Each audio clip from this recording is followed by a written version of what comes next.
went over, sat down there, and I was told to sit at this one table with some other fellows sitting there. We were chatting about we were all World War II aviators. And we started telling them about ourselves. And the first man, he flew P-51s. And talk about how many missions, how many planes you encountered and everything, and what's your notable mission?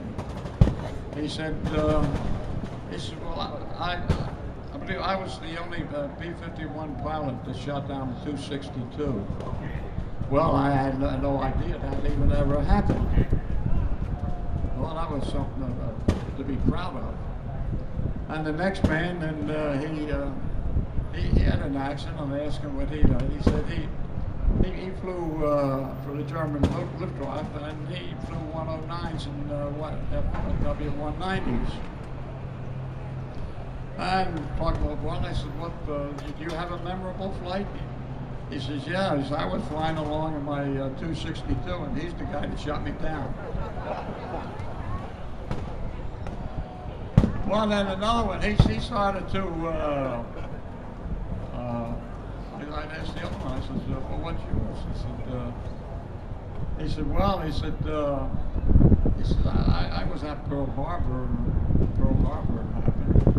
I said, "Well, what did you do after that?" He said, "Well," I said, "I come back to the States, and they said they were looking for people to fly. So I didn't want to be in the ground pounder, so I looked, and they taught me how to fly a B-17. I said, "Well, do you have any notable flights?" He says, "Yeah." He said, I was leading the flight of 6 B-17s to rescue the prisoners of war from Romania. I said, "Oh," well, my ears picked up. And I said, "Oh." I said, "You mean you landed in that grass field?" He says, "Yeah, I landed in there," and he started to look at me. He says, "You taxied around it. Shut your engines off." "No." He said, what will this guy get to? And I said, then 20 men jumped on him. He says, yeah. He said, "All right." I said, "Well, then you took off." I said, that was a hair-raising trip in that short field to get every airplane on. He said, "Yeah." He says, "Well, I made it. I learned how to do it." So I says, "Did you ever talk to any of the Romanian, the prisoners of war?" And he started telling us. He said, "Well, yeah, there was this guy that was standing between my co-pilot and I." And I asked him, "Why don't you go sit down? It's going to be a long flight." And I says, "No." The guy said he doesn't want to sit down. I said, "Well, why don't you want to sit down?" He said, "No, I just want to make sure you guys know where you're going." So he said, "Well," I said, "Did he give you anything?" He said, "Yeah." He says he wouldn't go sit down. He took some Romanian coins and gave some to my co-pilot and my own and me. I says, "Yeah." I says, "You still got the coins?" He says, "Yeah." He said, I got them somewhere in my home."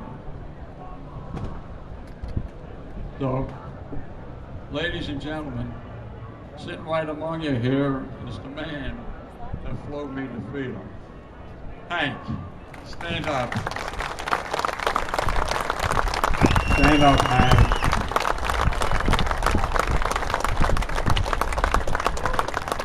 Hank, come on up here.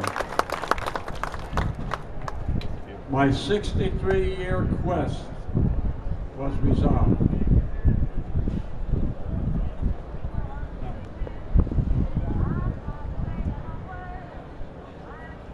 I told you I'm going to embarrass you.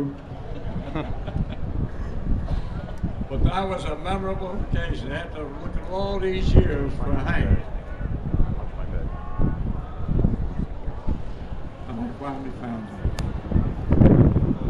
Now you know when I talk about freedom, what everybody here should realize what's happening. That Once again, I can thank my Savior here.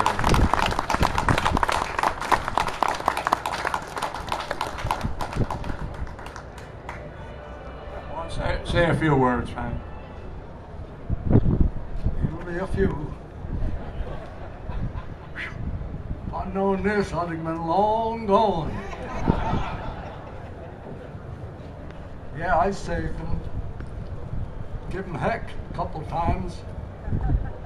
Would you please get back and let me fly this airplane? You know, he's laying all over me.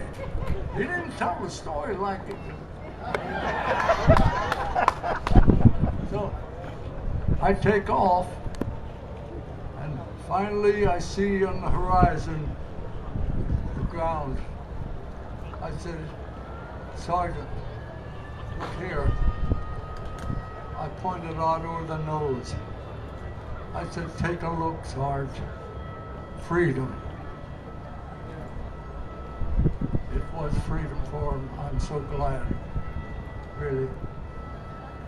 But yes, it was a long time. And how we met here, I think the Supreme had something to do with that. I was so happy to do it. But that field scared the living bejeebers out of me. It was so short, and he was laying all over me trying to see where he was going. No, they were all right. I thought about that many years of my life. I at least got something good, at least one time during my life. I never thought I'd be this age. I'm 89. When I was 19, I didn't think I was going to I was at Pearl Harbor when I was attacked, wounded there very seriously. So I didn't think I was ever going to live to be 89. I guess it was fate, and I think he had plans for me to find him. It worked. Ladies and gentlemen, I'm doing this on the, grasping for straws here. I didn't think I was going to be up here. God bless every one of you. God bless you.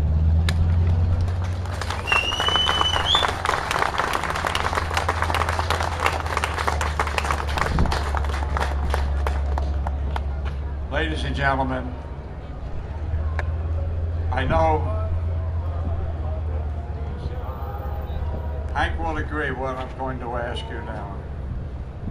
I have a message to leave for every man, woman, and child in the United States. Sometime when you're home at night, you can't sleep, think about something.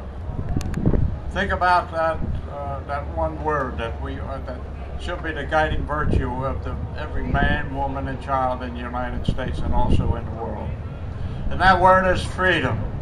Freedom to do what we want, when we want, and how we want. You heard just a few of the stories of how people around the world want to be free. And we have it here, we can do what we want.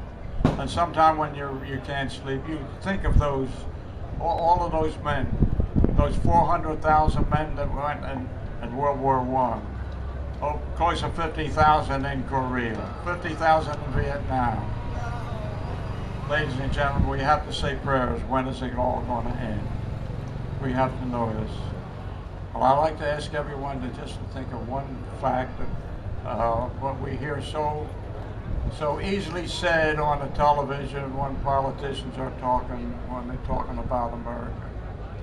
Well, I want you to know, God really did bless America. Have a great day.